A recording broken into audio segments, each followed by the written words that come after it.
कर रही, दोनों तरफ से तकाजा है, क्या करेंगी वो रोटी के लिए पहले नहीं है।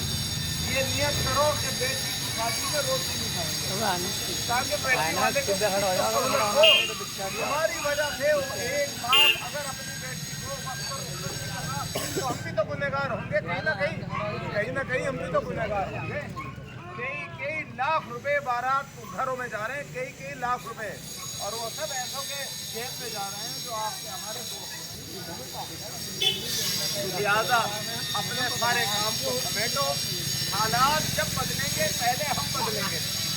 अल्लाह ताला कुरान में फरमा रहे, जो नहीं बदलता अल्लाह उसके हालात बदलते, और खुद बदलने का इरादा कर ले अल्लाह उसके हालात बदल देते हैं। तो ये आज भाई शहजाद साहब, भाई जान मोहम्मद, भाई आरिफ, सब लोगों का हमारा मशवरा हुआ कि यहाँ आपकी अमीर हमजा मस्जिद में और यहाँ के सब लोगों को ये दावत दी जाए कि आप लोग इस बात को चलाएं। पहले तो बात तज़किरे में आती है, फिर बाद में अमल में आती है। तो हम पहले इसको तज़किरे में लाने कि भाई जो गलत है गलत है, जो सही है सही है। आज हम नहीं मानेंगे, आने वाली नस्ल मानेंगे, करेंगे भाई इंशाअल्लाह।